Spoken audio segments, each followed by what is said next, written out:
as investment advice or a recommendation to buy shares in the company featured. Welcome to this Stockbox interview.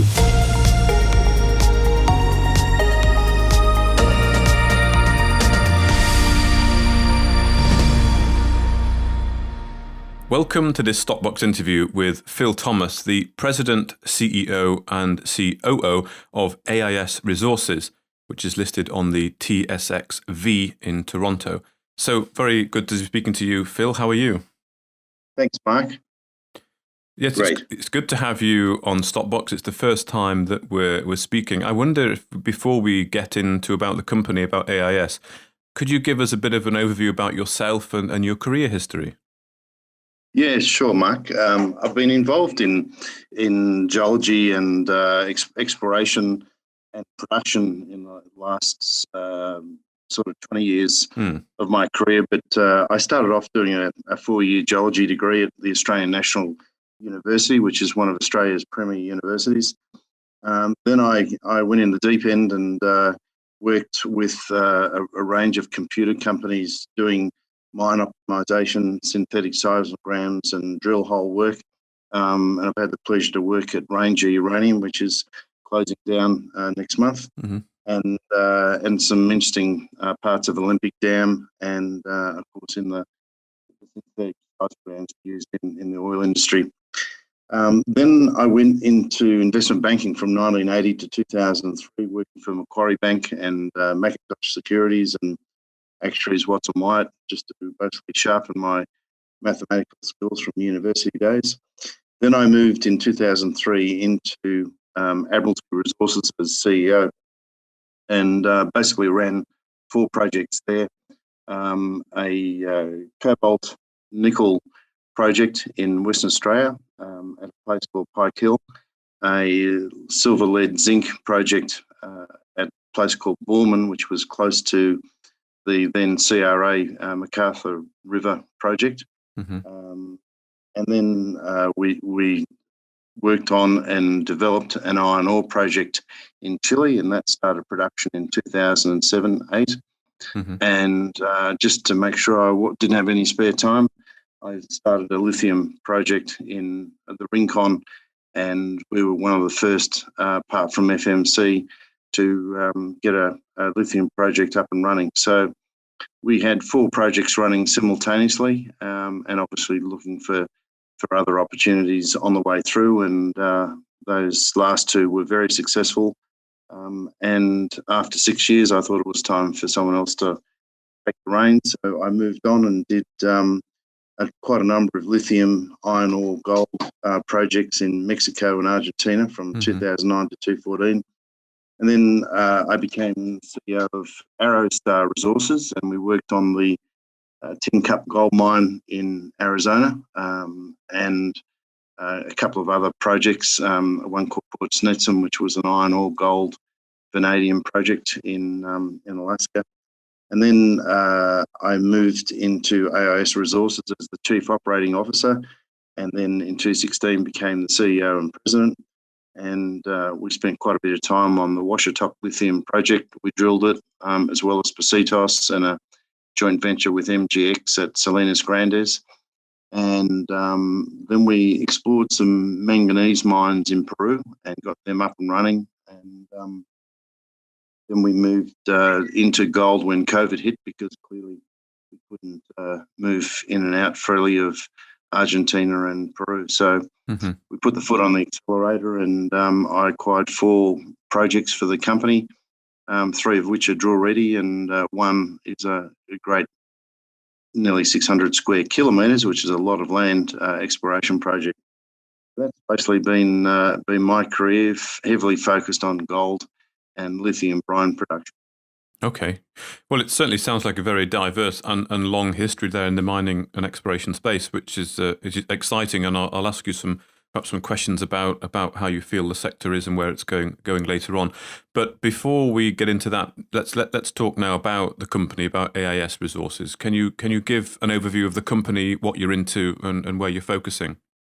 Yeah, certainly, Mark. We've got 3 projects of one which is I call our premier project, which is Yalgogrin, which is in New South Wales, and the other three, Tooleen and as the other two, Tooleen and Kingston, are based in Victoria. And it's a delight to be able to drive for 2 hours and arrive at the project rather than travelling overseas and jumping in four-wheel drives and going miles and miles and miles. So Yalgogrin has been explored for the last 20 years by Dennis Walsh, who now is our senior or our chief geologist, and he was a senior exploration geologist with Kirkland Lake. Their code's KL, and he was looking after a team of 4 geologists doing exploration in the same area that we're operating in at the moment. And Dennis has basically taken the reins from me and my other consultants, and he's driving that project at the moment. Tooleen Fosterville is about 10 kilometres away from the Fosterville Mine, which is at the moment one of the richest gold mines in the world. Their production's in the 200,000 ounces league, and their grades are very high. And perhaps we can touch on that in more detail a bit later. Mm-hmm. Kingston is interesting in that BHP and Western Mining Corporation, the big majors, explored it, and basically I think as they usually do, because it didn't have 1 million ounces of gold, they walked away from it. So the juniors came in and started exploring.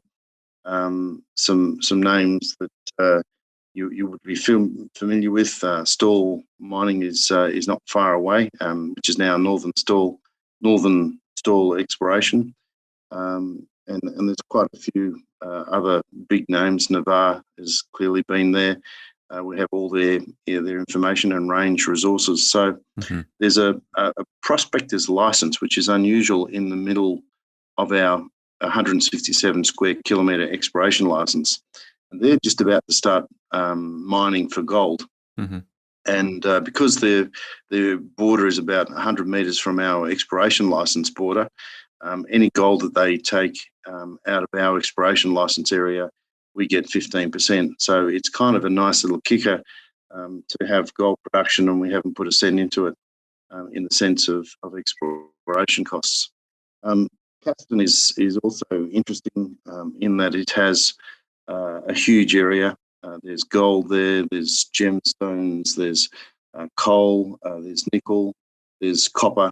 But they're all shows, and it's typical of all the big boys who are in there. They've all explored, but left it for various reasons. And so what we've been doing is looking at it from a desktop point of view, looking at magnetic studies and gravity studies, which the Victorian Mines Department's put together. And from that, we'll basically decide where we'll explore. We've already done Robinson's Creek, found some pretty interesting Gossan-style rocks there. So we'll be continuing on with that basic grassroots exploration. So in summary, we've got Yalgogrin, which is our most advanced project. We've got Tooleen, where we finished the first phase of the gradient array work using deep ground penetrating radar. And following on from that, we'll do a very tight gravity survey to pick up the anomalies which are present in the broader Victorian Geology Department information. We also still have our eye on Argentina, and we still have our eye on the lithium market, which is started to resurrect itself from the lows. And that's an area where we have a lot of internal expertise with Dr. Sorrentino and various others that assisted with our 217, 218 program in Argentina. Okay. Well, you mentioned there the Fosterville Mine, which is, of course, the big sort of headline name in the area of Victoria, and that state, the Victoria state in Australia, has been attracting a lot of attention recently, and almost like a modern day gold rush going on down there. So I wonder if I can ask you perhaps a double question. Could you provide an overview of the Fosterville Mine? I believe yes, sure. because you hold licenses near the Fosterville Mine, but also just coming off the back of your experience in the sector, where do you feel the sector is now and going in regards to gold and precious metals? You mentioned that you moved into gold because of COVID, and I just wonder if I can get your opinion on where you think it's heading. It's an interesting question. Let's just talk about Fosterville first. So it's a reef-based system, and what you do, you get these shear veins, you get small faulting, you get very significant folding, you get faults going through folds, and the hanging walls typically is where the gold's deposited, which is the case in Fosterville. The Fosterville fault runs basically through the middle of their project, which is about 8 kilometres long. It's a massive deposit, and there's these little tension veins which come off perpendicular to the main vaulting system, which is where most of the mineralisation occurs of gold. Obviously, lots of quartz around, and a lot of these reef quartz systems are very, very complex. That has two benefits. One, they're very, very, very complex to explore, and B, they have lots of gold in them. So if you have a look at the old timers, when they saw the surface expression of gold, they were able to mine very significant amounts. I think Bendigo and Ballarat are leading the world in terms of ounces of gold removed. At the moment, Fosterville, I was reading the other day, still have 2.6 million ounces of measured reserve, and that their head grade at the moment is a staggering 31.5 grams per tonne. So there's not too many mines around the world that have a head grade that high, and clearly they've got Block 3, which is right beside Fosterville, and Block 3 is between us and Fosterville. The significance of Block 3 is that A, it's a big block, and B, the tender is going to be completed fairly shortly, and there's been some huge numbers put out for acquisition of that from the government, and also the minimum exploration expenditure, some even quite eye-watering. So because we're right against that, clearly there'll be a lot of information passed into the Victorian government, and it'll be quite exciting to see what happens with the winner of that tender. And of course, above it is Block 4 and Block 5. Over to the western side of where we are is Fosterville, which has been a stibnite based mine rather than an arsenic anomaly type mine. And it also is very, very significant, more than 500 million ounces of $500 million of gold's been extracted over the years. So that's also a very large mine. So around us we have the Mount William fault and the Whitelaw fault, and we're squeezed in between the two.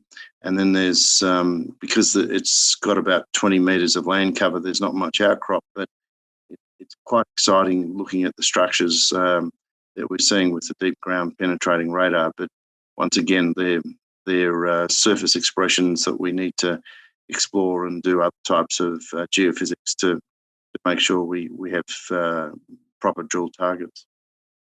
But that's a quick summary. The types of rocks are white Ordovician rock, and it's called a turbidite, which is not very well known elsewhere in the world. So when you read a turbidite, you're reading about a sort of a muddy shale sandstone transition, which is a good signal that you're getting close to possible mineralisation, because these tension faults go through the sandstones, and the fluids flow with gold obviously fairly quickly. Okay, good. Now, I had a look at your website and your presentation, and it seems that the projects are all drill ready for 2021. So you must be expecting quite a lot of news flow going forward. Is that right? Yes, we are. In fact, Yalgogrin has had a lot of work done on it, and at this stage, we've just finished the dipole geophysics, and I believe there'll be an announcement out very shortly on that, and then a follow-up announcement. But what it means to the team is that we can start drilling at Yalgogrin, and we've got some very, very exciting data Normally you get 5 to 7 millivolts per volt as chargeability, and we got one line with about 5 or 6 12s. So there's either a big barbed wire fence hidden under there, or there's a lot of sulfides, and we think it's probably the latter. So we're basically positioned our 8 drill holes at the moment, each one roughly 100 to 150 metres, and the geology team, Dennis Walsh and his crew, are mobilising next week. So they'll be up at Yalgogran and West Wyalong probably Tuesday, Wednesday, Thursday, and then the drill team will probably start drilling the first week of March. So it's pretty exciting times for us. Clearly, if we get big gold intercepts, that will make a difference to where we sit at the moment. And on the evidence on the last press release we put out, we showed the intercepts of 32 grams per tonne, 21 grams per tonne, and 9 metres at 2.1. It looks like this mineralised envelope would be ideal for a heap leach project. And as we mentioned in the press release, we've been speaking to the environmental people in Forbes and Parks to get all the documentation ready to start mining should we be blessed with some fairly big intercepts along the mineralised envelope. Okay. Well, thank you very much there. That's Phil Thomas of AIS Resources. Thank you very much for your time, Phil. Great. Thanks, Mark. Thank you for listening to this Stockbox interview. For more information, interviews and videos, visit our website at stockboxmedia.com or give us a follow on Twitter by searching @StockboxMedia.